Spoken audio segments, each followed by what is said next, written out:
I will guide you to your rightful destiny. You will kill Optimus Prime and take the Matrix for yourself.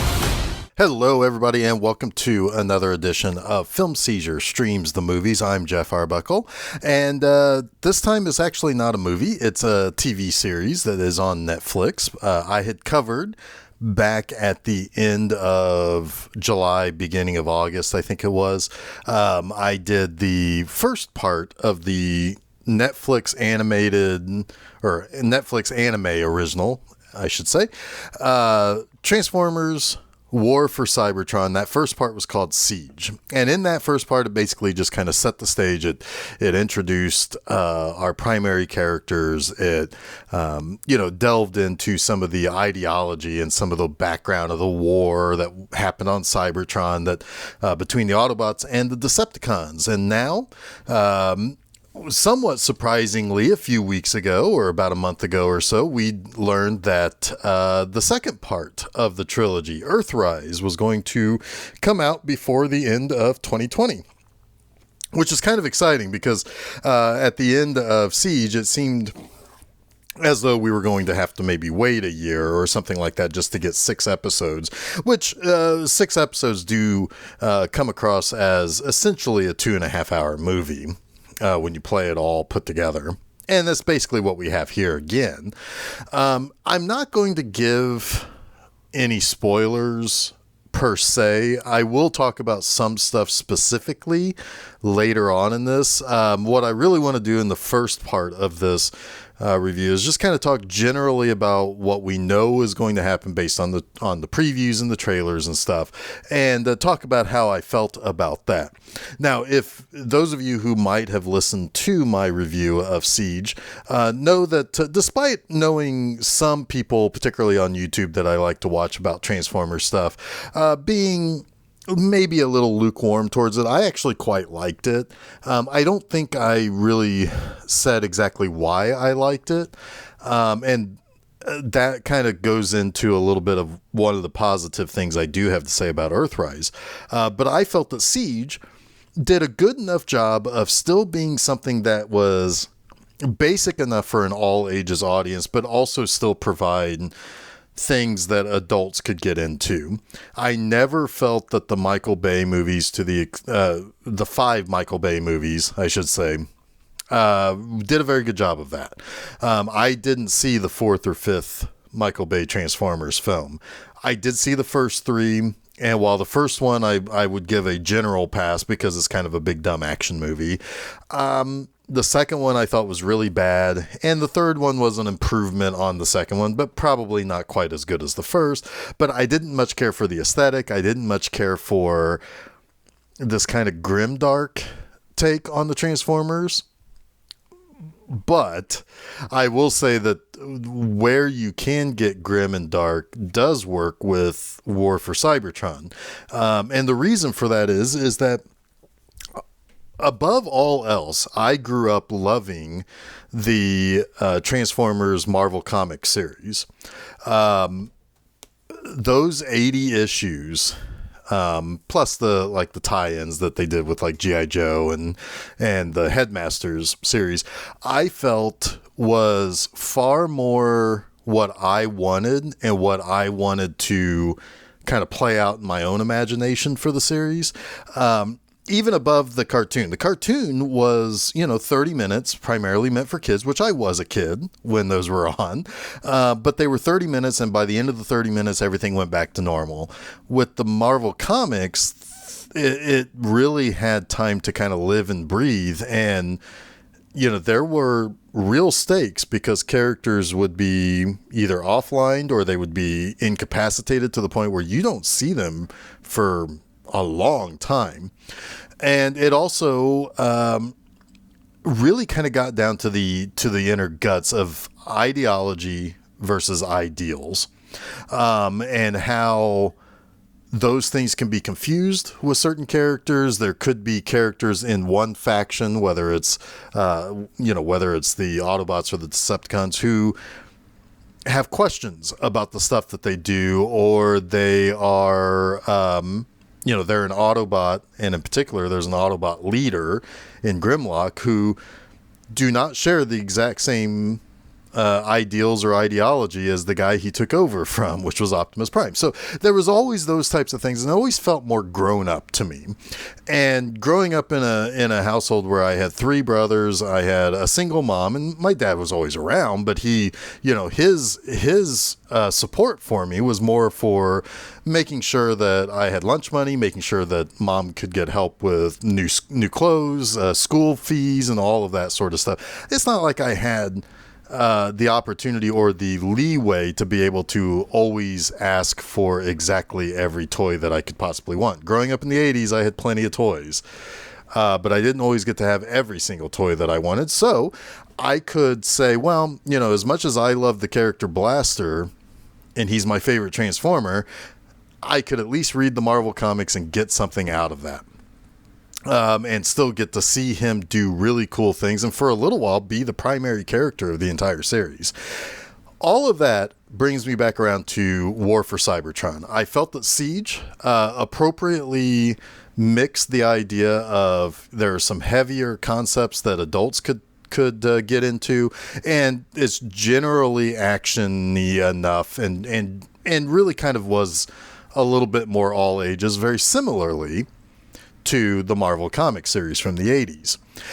And with Earthrise, I think that carries that same tone over really, really nicely. Now, of course, I have no reason to believe that there's any reason to shake any creative decision-making up from one chapter to the next. But here, I will say that this series has an awful lot to do and doesn't exactly do a very good job of giving everything enough room to breathe. I still liked it, but I didn't.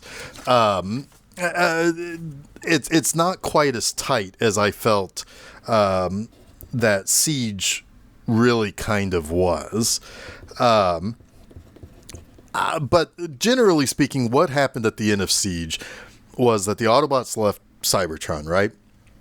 They were trying to keep the all-powerful Allspark out of the Decepticons' hands, and particularly Megatron's hands.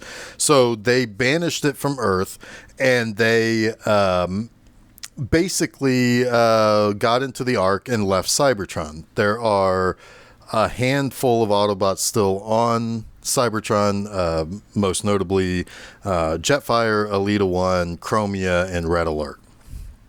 And the rest of the Autobots had basically left. So basically that leaves Megatron basically the king of nothing. And that's really kind of what we are kind of led to believe. And this picks up from that. The Autobots get picked up by some mercenaries to be brought before a Quintesson. And that's... that storyline doesn't really go very far other than to simply introduce the mercenary characters that play a bigger part towards the end of the show. But what the two primary key storylines in this is on Cybertron, Elita 1 is basically leading what's left of the Autobots, kind of winning over some hearts and minds of Decepticons that Megatron is now kind of turning against, and the Autobots on the Ark, and later joined by a group led by Megatron of the Decepticons, basically seeking the Allspark and trying to figure out where it went through the space bridge at the end. However, as simple as that seems, they mix in other concepts. There's a lot of cameo appearances, is the best way for me to put this. Places that I recognize the names of because I'm a G1 fan, like Nebulon, Unicron, Galvatron, the Quintessons are here, and I still feel like the Quintesson that we meet is a little bit more of just a cameo than anything. We see Scorponok, we get Skylynx, and all of these characters that just kind of pop in, and while they do a thing for an episode or two, it really makes it seem as though this series could have used a couple of extra episodes to kind of flesh this out. And without getting into too much detail and too many spoilers or anything, by the time they get to Earth, which is in the title of the series, it's basically the end of the series. It's a very strange name that they gave to this show because the toy line that goes along with it is our Earth mode Transformers, meaning they're not Cybertronian anymore. They've taken on identities that are more or better known for Earth.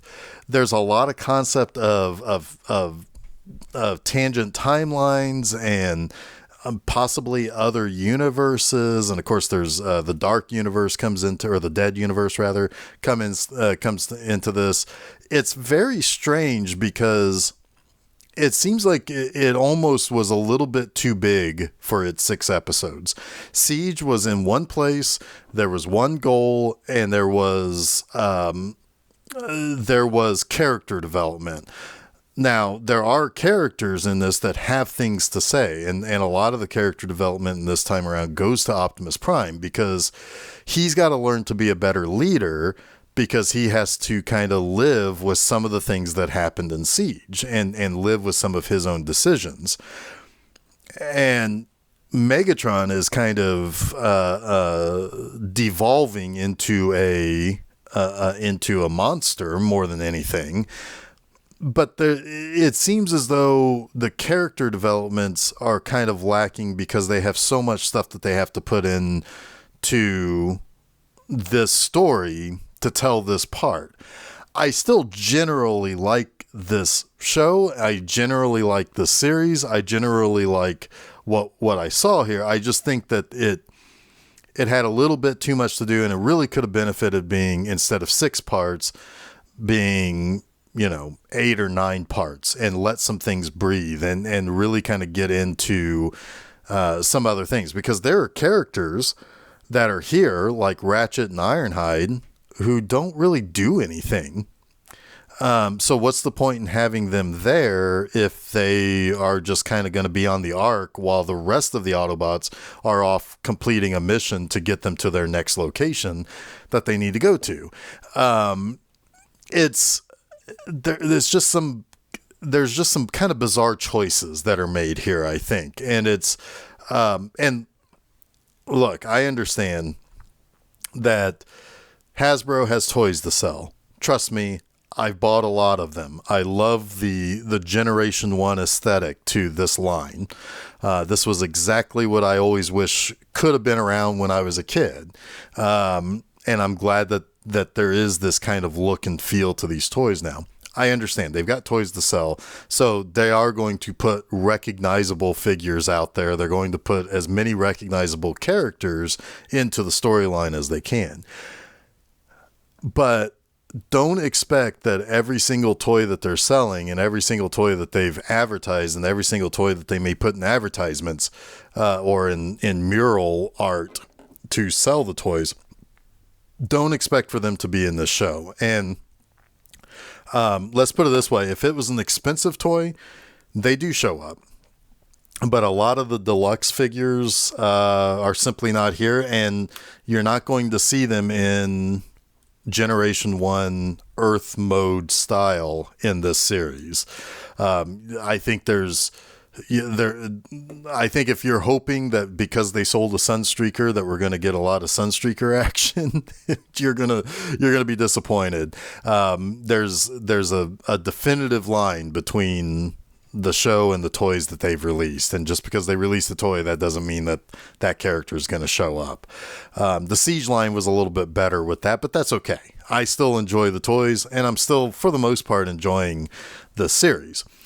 If I were to rate Siege, I would have given it 4 out of 5 Autobot leadership matrix as my ranking. For this, it's probably more like a 3.5. Generally, I think it's fine. I think that there's some things that I would have liked to have seen that were just simply edited out or could not be filled in because there was so much other stuff that had to happen in just 6 parts. Now, that's my non-spoiler review. I would say, if you like Siege, you're probably going to like this. I'm kind of doubting that people are going to like this more than they're going to like Siege. But I will say that there is a sort of, at times at least, a slightly lighter tone to this one than I felt in Siege, because I did rewatch Siege the night before Earthrise came out. So I did notice that the tone is a little bit different, particularly with the Autobots. It may not satisfy everybody, and that's okay. The good news is that the Transformers that you do like, whatever it may be, it still exists out there. It's still out there. It's not quite as fun and innocent as, say, the Bumblebee movie or Transformers Animated, but it's certainly. I think it does a good job of balancing an all ages feel to what I grew up with, which was primarily the Marvel Comics. So let me get into a little bit more specifics here about this. So if you don't want to hear things that may reveal some spoilers, feel free to hop off. If you want to hear more from this website, from Film Seizure, you can go over to filmseizure.com. You can also follow us on Facebook and Twitter. We have new episodes of Film Seizure every Wednesday. We have I do a show called Monster Mondays as well on Mondays. You can find us on not just at filmseizure.com, but we upload all of our episodes to places like SoundCloud, to Apple Podcasts, Google Podcasts, Stitcher, TuneIn, plenty of places that you can go to and find our stuff. So if you want to hear more from us, our weekly episodes of Film Seizure usually look at a pretty deep dive into a individual movie, whereas Monster Mondays, it's me going on for about 20 minutes about a monster movie and pointing out 3 things that I like, good or bad. So feel free to check that out. Now, as far as some slightly more spoilery things, I definitely liked that there was a great deal of conversation around ideology in this, and ideals in general, and how sometimes you've got to make a tough decision that is ultimately for the right thing. Now, the difference is making a tough decision for a thing that you think is right for you versus what you think is right for everything else. And that's really the dichotomy going on here with Optimus Prime and Megatron. You have Optimus Prime getting rid of the thing that would ultimately change the very heart and soul of the Autobots, and removing it from Cybertron, and then going to retrieve it to basically hopefully use it in a non-war scenario, which is the Allspark. But living with the conscious ideology of, I did something that is, for all we know, is killing our homeworld. Maybe it is, maybe it isn't. It would be like saying, what if you removed all religion from Earth? Well, a lot of people are going to think that would destroy this place, or that morality would be thrown out, or that we would we would have to pay a price to a higher being or whatever. Megatron, on the other hand, while a believer that what Prime did killed the planet, is more than happy to sacrifice his own supporters for him to have more power to be able to go and stop and take revenge on the person that defeated him. It's a little bit of a take of a I don't even want to say that it would even be something like a dictatorship or fascism or anything like that. But there is certainly ideologue kind of ideas that, I am the supreme one here, and I'm the one who's going to go out and defeat the person who defeated your great leader. And so, yeah, there is some discussion around that, and it's kind of interesting. I do like that a lot because it gives these characters more than the Saturday morning feel of I am good because I am good, and that guy is evil because he is evil and he does cartoonishly evil things. Now, Megatron does really, really bad things. They're not very cartoonish in this. The other thing that I generally like is that we get to definitely see the growth of a really important, two really important supporting characters. You really see the dastardly nature of Shockwave, which has always been a very cool character. And of course, in the cartoons way back in the 80s, he was this loyal character, but in the comics that I said were my favorite, he wanted leadership. He wanted Megatron's power. Either which way, he was cold and logical. And you see that, you see a perfect merging of those two ideas from the G1 era in this. You also see the growth of a character like Bumblebee, who is kind of starting to live up to being this kind of trustworthy and also extremely heroic and good-natured character. He is every bit the hero that Optimus Prime is, but without some of the hang-ups of being a leader. And that's, so we get to see something that is kind of nice with that character, and you see a growing sense of confidence and stuff like that. But ultimately, with some of the negative stuff, I kind of mentioned it earlier, but you've got these characters that are kind of making cameo appearances. You have a group of mercenaries that capture the Autobots to take them to a Quintesson, but for what reason, I'm not entirely sure. That Quintesson ends up, because he can't be in, he can't come to a consensus because his 5 different personalities are arguing with one another. He ends up sawing off the other 4 faces, and just the evil Quintesson remains. Just to show up later again, it just, I don't understand exactly why that character had to be there, other than it's a cool toy. It's something that we know from 1986. People like them, so we're just going to include them. Then you have appearances of Galvatron, who's trying to coach Megatron towards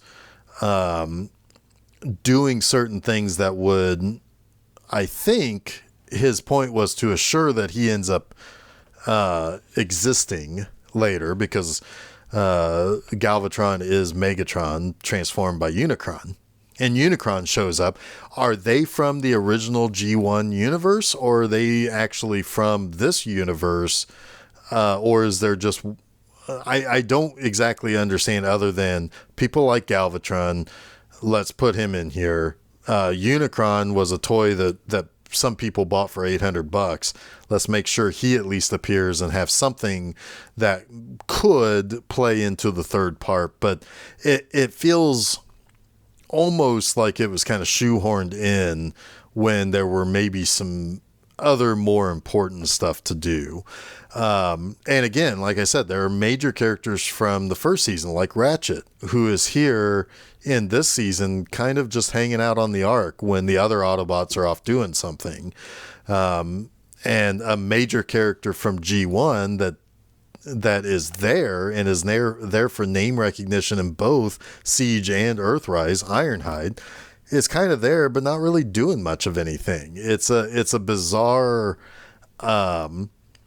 it's kind of bizarre to include these characters. And maybe the one that was really cool to see, but ultimately the more and more I think about it, I don't know what he was there other than to take up 2 episodes worth of story, was Scorponok. He's saying a lot of things that you think mean something, but you never get any explanation to what that means. He shows up, he menaces both Autobots and Decepticons. He's talking about betrayal and talking about being unclean, and he's talking about all this stuff.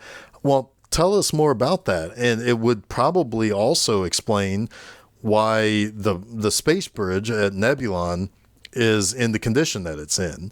We get none of that, and it would have been nice to have known that other than just to see another recognizable character. Again, at the time that I'm watching, it's like, oh, this is cool and an exciting scene, but it really ultimately doesn't do much of anything for the entire storyline. And then again, of course, the title of this is Earthrise, but it's like the very end of the story when they get to Earth. It just doesn't, and obviously Kingdom, I mean, they're crash landing in prehistoric times because we see what I assume is Dinobot. I think it's Dinobot. I don't know the Beast Wars characters that well, but it seems as though that is what we're teased at the end of this series. But at the same time, it's like the entire show was called Earthrise, and we don't get there until the very end. And it's a little bit of a subversion that I'm not exactly sure serves the story all that well. But was it enjoyable? Yes. Will I watch it again? Yeah. I mean, I'm definitely going to watch it again when Kingdom comes out, so that I can have all of this fresh in my mind when I watch the third and final part. But at the same time, it's like, I don't think it's quite as good as Siege. But generally speaking, as an overall overarching kind of concept that War for Cybertron is, yeah, I generally dig it. It does do a good enough job for me to balance the feel and the characters from Generation 1 from the cartoon series, but also the Marvel comics, and matches some of the stakes and a little bit of the darkness that those Marvel comics did have in the 80s and into the early 90s. I think it ended up running until almost the like 90 or 91 or something like that. So, it's it's fine. It's okay. I think if you're a fan of Transformers, you're going to watch it anyway. I think that there are going to be a lot of people who are going to be particularly disappointed with this, much the same way that they were with Siege. There are some people who want a very specific thing, which just happens to be more of the 80s. And that's fine. But at the same time, if you like this a lot, I'm glad you do. It didn't quite hit my taste buds right, but if you like it, great. If you don't like it, that's fine. I think it's at the very least we have a new Transformer series that have some really cool toys that are connected to it. Great collectibles that we can have fun with, that we can relive some of our youth with. But do keep in mind that Hasbro, the production company, is doing something different with this line than what Hasbro, the toy company, wants to do. And the toy company is primarily looking at us older folks and saying, hey, you like these G1 characters, have fun with this. The cartoon series, we're going to tell whatever story we want to tell, regardless if it includes the characters or not. So anyway, generally speaking, I do like this. I do have a good time with this series. I have enjoyed it. I do think it does balance the things I definitely want from Transformers pretty well. And I think it's something that most Transformer fans are probably going to look at and say, yeah, it's fine. It's fine. So thanks again for letting me rattle on for almost 30 minutes here about this. But again, if you want to listen to more from Film Seizure, you can go over to filmseizure.com. Wednesdays are the days that we release new episodes of Film Seizure.